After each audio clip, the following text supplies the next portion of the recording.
Surrender? No, I don't want to surrender. Whoever says, I don't want to surrender, all others will attack you. Because what? You have created a convention. You subjectively, you said that Noha is going to be our tax commissioner. You're getting it? So whatever she says, we have to listen. If not, you are penalized. Everybody will attack you. Okay. Then there's another person. Another person I'm not going to allocate. One. Person B. No, person A. Person A is who? Is the assistant tax commissioner. Right? And then Noah said, hey, Mr. A, your job is to make sure that it all goes to our Highness Maggie. And then Mr. A collects all the tax, and some of the chocolates went to his own pocket. His pocket. And the rest he submitted to Noah, and Noah submitted to Maggie. Okay. Now there is Mr. B. Mr. B, oh, it's a good idea. I should become the tax commissioner. Then he said, I'm the tax commissioner. I'm the assistant of the tax commissioner. Right? Please surrender all your chocolates. Nobody listens to him. Why? Because they don't agree. They don't create a convention that he should be the assistant of the tax commissioner. Whereas two of them, right, they were appointed as the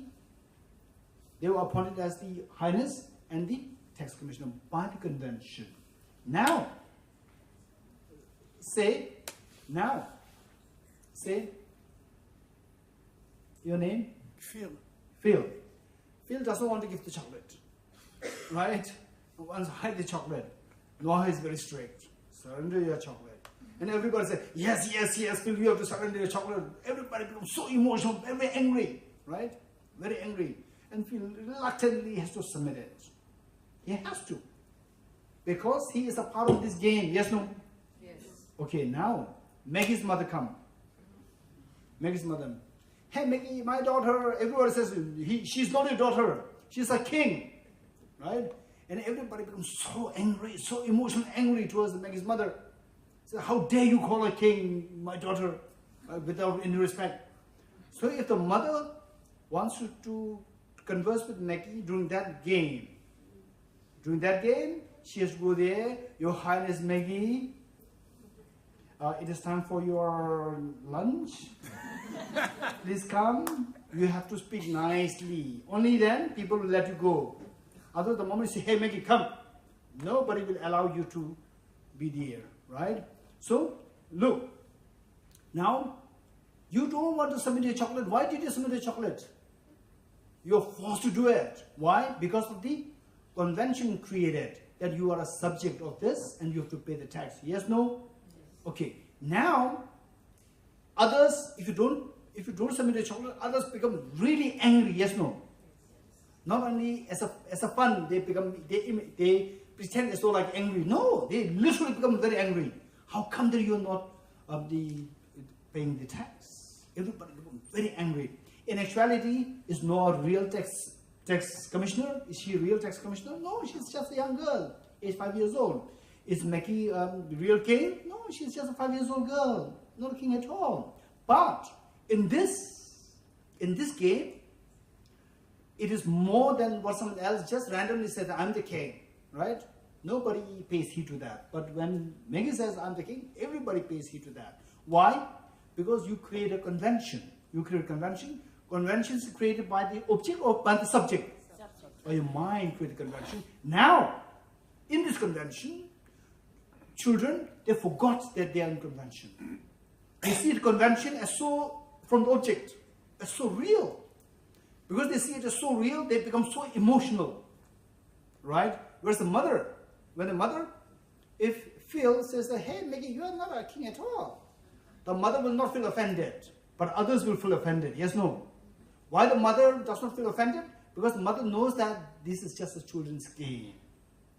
Whereas others become so emotional because they have forgotten they're in the game. They see it as so objectively real. You're getting it? Now the game is over. Game is over. Then the children, somebody says, hey, surrender your chocolate. Nobody will surrender your chocolate. Right? Now the convention dissolves. So for the mother, she knows that this was a children's game, and she does not think that Maggie is the king and that Noah is the tax commissioner like this, right? But if she wants to come into the game, she should respect the convention. Yes, no? Yes. She should respect the convention. If she doesn't want to respect the convention, see there's a small children's game, she should not come into the game. She should stay out. You're getting it? So what is happening in the world is like the game of the small children. Game of the small children, while it's a game of small children, yet it has some rules and regulations there. Likewise, the world operates on the rules and regulations of the law of cause-effect. The world operates on this, which is nothing but created by your own mind. So the enlightened beings, like the Buddhas, enlightened beings, they are like the mother who's outside the game. When they come into the game, they have to respect the game. If they see that these are like small children's convention, they have to stay out. They are not coming to the game. This is, right? So whose perception is the reality? The small children's, their perception is the reality? Or the mother's perception is the reality? Mother's perception is the reality. In the mother's eyes, these are not really the king, these are not really the subjects, these are not really the tax commissioner like this. It's just empty, right? It's just the games created, convention created by these children. And the children's perception is, yes, Maggie is king, yes, Noah is the tax commissioner, and so forth. So all these come into being not from the object, they come from the subject, which is known as the convention. You're getting it? It is with this that if somebody says that, Maggie, how come that you are a king? You are not a king, you are a girl. If another boy or girl says like this, then Maggie will feel so hurt, right? So hurt. But the Maggie's mother, will she feel hurt or she'll feel sad? She'll feel hurt, she'll feel sad that Maggie is hurt. You getting it? But she does not feel hurt that people do not respect Maggie as the king, because she knows that Maggie is not a king. Right? So that way, you see that they say that from the mother's side, how the mother sees the reality and how the children they see the reality is very different. Likewise, compassion. Now the third level of compassion. What is the third level of compassion? Non-referential compassion. You're getting it? So from the point of view of the king, from the point of view of the mother, there's no reference as Maggie. There's no reference that the Maggie is the king. This reference doesn't make sense. You getting it? This reference doesn't make sense. Now seeing that the Maggie is very sad, because people do not respect her as a king. Okay, this is very important. Say if you are the mother, the Maggie's mother, and Maggie is just 5 years old and playing this game as the king, role of a king, then there are some people who do not respect her as the king. Then she'll feel very sad, very hurt, right? And the mother will feel hurt mother will feel sad over the Maggie's sadness. Yes, no? Yes. Okay. The fact that other people, they do not respect Maggie as the king, does it hurt the mother? No. Why the mother is sad then? Because the Maggie is sad, not because people do not respect her as the king. Maggie is sad, therefore the mother is sad. Now, if the mother really wants to remove Maggie's sadness, what will the mother do? The wisest thing for the mother to do is to let Maggie silently, secretly, confidentially, let Maggie know you are playing a game. You are not a real king. Don't feel offended if people do not respect you as a king. Don't feel offended. I see, I'm playing a game. After this game, then I'm not a king. Okay, that's true. So the mother tells her the secret, how not to feel sad. You're getting it? Okay, so the mother tells her that you are not the referent of a king, the label king. The mother tells Maggie that mother removes the fear. Mother feels compassionate. The mother feels compassionate towards Maggie. How did she remove this? How did she display this compassion and remove her pain? Is through telling her that you are not the referent of the label king. Non-referential compassion. Compassion which knows that Maggie is not the real king. So anybody disrespects you as a disregard you as a king, don't feel offended, you are not really king, right? Then the Maggie's sadness disappears. You getting it? So now, tell me, say, okay, now, let's say in the same game, now you are the mother, in the same game, imagine that Maggie is your daughter, or Maggie's daughter, and Maggie's playing the role of a king, right? And then you see that the Maggie has a headache. A king can also have a headache, yes, no? Headache. You feel compassionate? Yes, you feel compassionate. One. Number two, oh, Maggie is very in the height of success. Everybody respects her so much. All the chocolates going to her. But the chocolates will finish. And then they say sickness, aging, death, all these things will happen. Right? Say the Maggie. So while she's very successful, let's say chocolate will finish, then again she will feel sad. And then say some people are bound to be very notorious. They will disrespect her as the king. Okay, so she's going through challenges. Other children, they will not go through this problem. People abusing them as, oh, you're not a king. What can you do? I will do anything. And others will not feel offended, but Maggie will feel offended. Because what?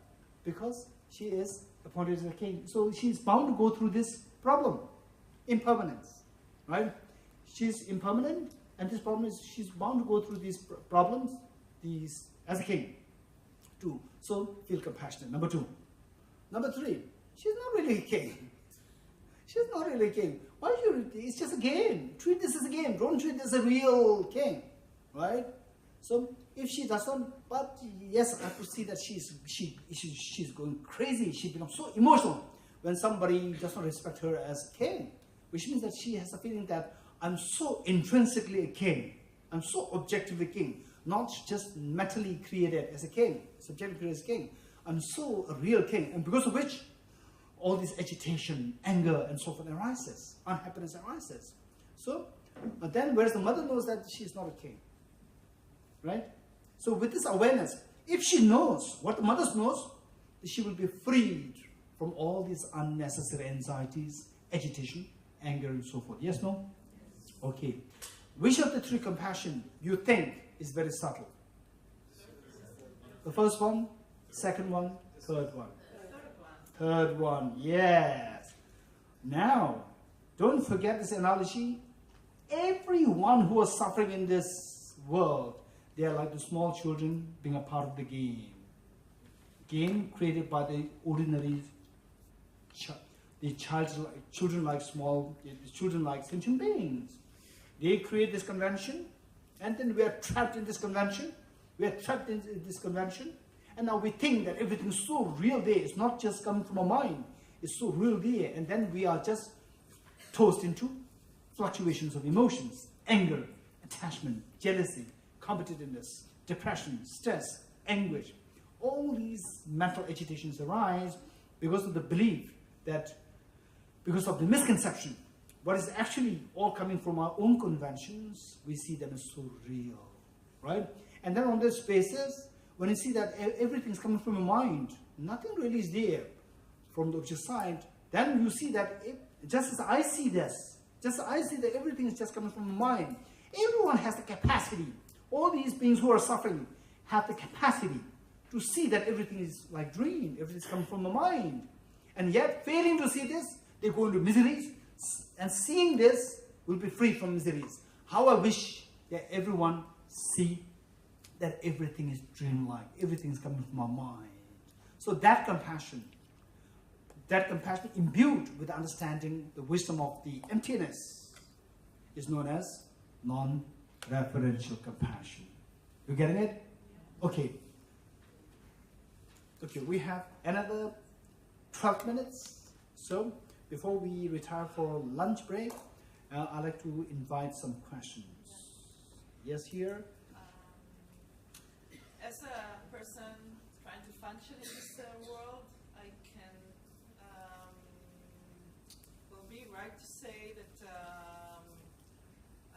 are contradictions between the three levels of compassion? This is one part of my question. And as a real mother in this world, can I at all embrace the third level of compassion? Okay, good question. Number one is that amongst the three levels, three kinds of compassion, there's contradiction. In what way you see contradiction? The way especially when you need to act following the compassion.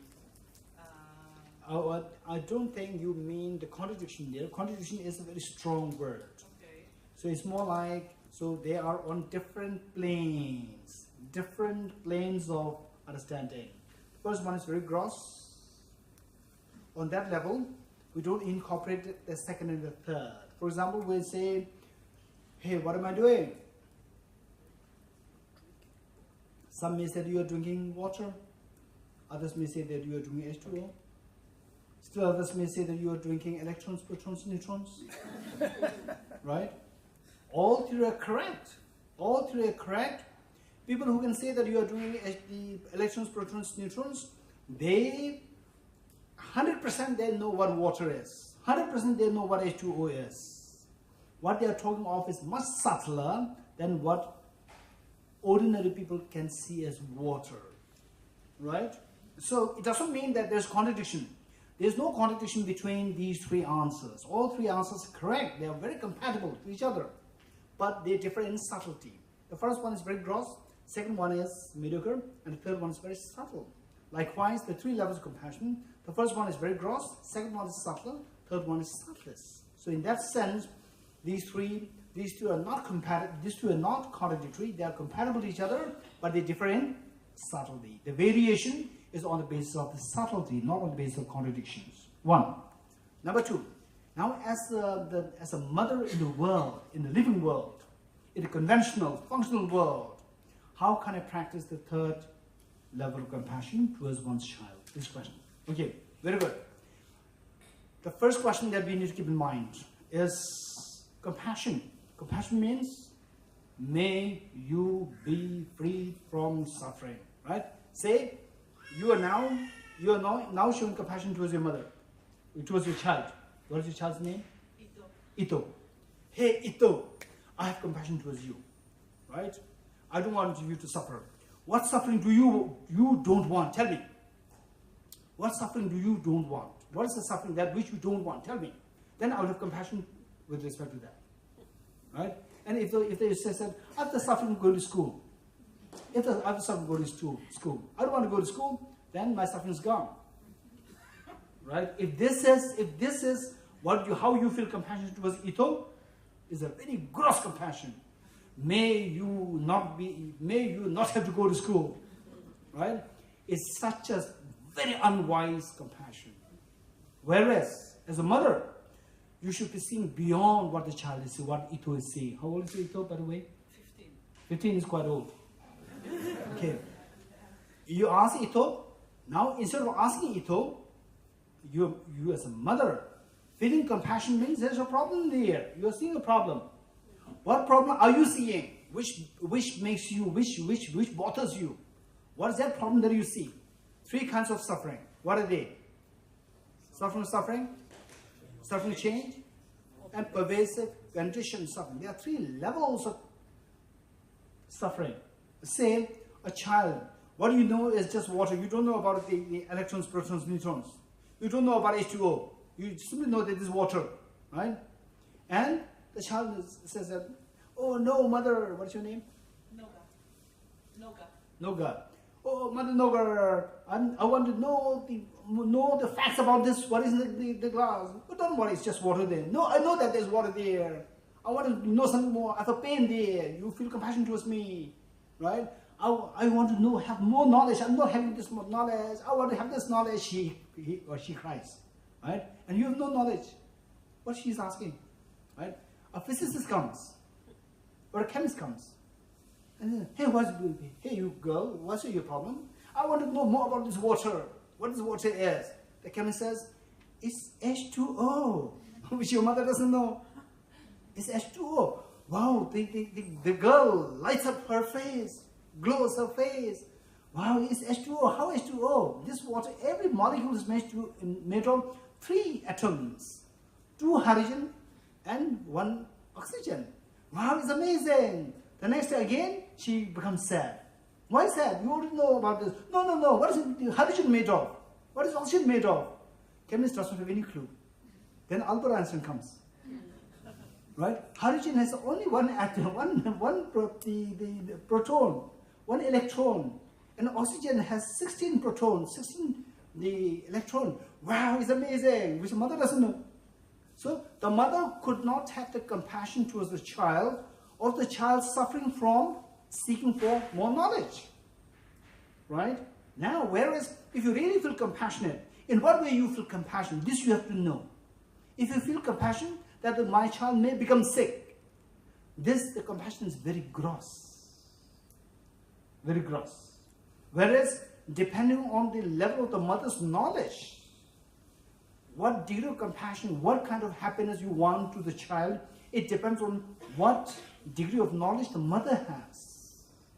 If the mother has the knowledge of the first suffering, not the second and third suffering, the mother will only wish the child be free from the first suffering, which is very gross compassion.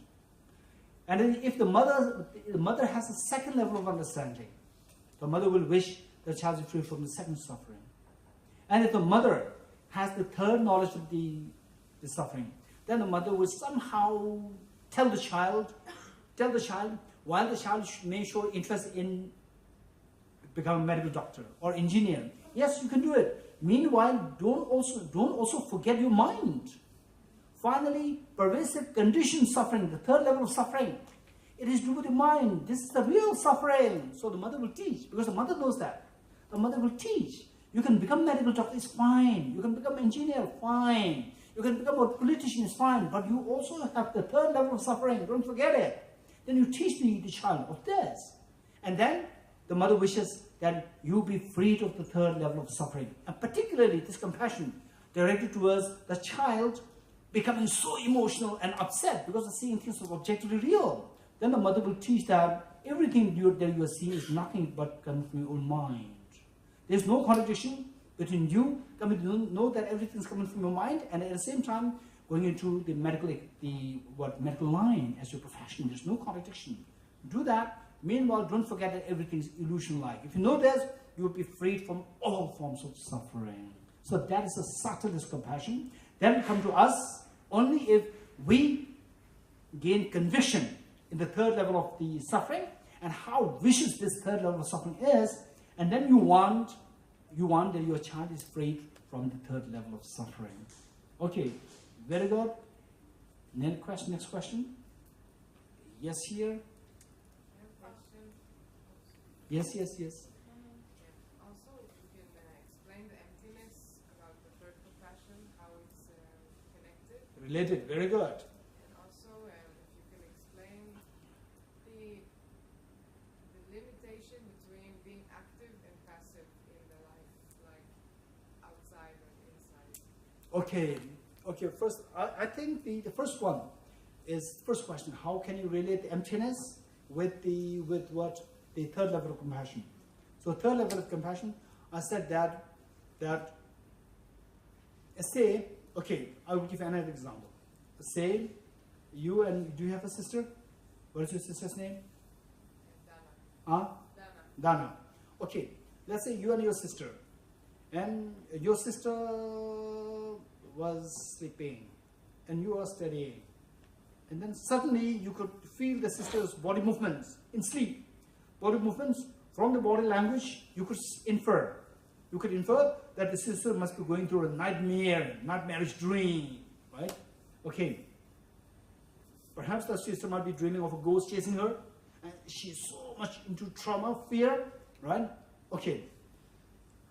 Your sister going through trauma. Are you going through trauma at the same time? You are not going through trauma. Why is your sister going through trauma? Tell me. Why? Because your sister thinks that the dream ghost is a real ghost. And why you don't have the trauma? Because you don't believe. You don't see the dream ghost as real ghost. Yes, no? Yes. You have knowledge that the dream ghost is not a real ghost. Whereas the sister is going through a trauma because seeing the dream ghost as a real ghost. And what is the reality of that dream ghost? Is that a real ghost as the reality, or is the dream ghost as the reality? Which is the reality? The dream ghost. What the reality of this? The dream ghost is that the dream ghost is the real ghost. Is that the reality, or that the dream ghost is empty of being a real ghost? Which is reality? Second one is reality. We know the second one, the reality. Your fear dissolves. You are trapped in the first belief, wrong belief, which doesn't tell you the reality. You have fear. So you, as the one, you as a sister, very compassionate sister, you feel so compassionate to your sister, what? Neta? Dana. Huh? Dana. Your sister Dana. What did you do? Wake her up. Wake her up. Tell her that this is dream. This is not real. Right? So this compassion, why do you have that? How can you have this skill?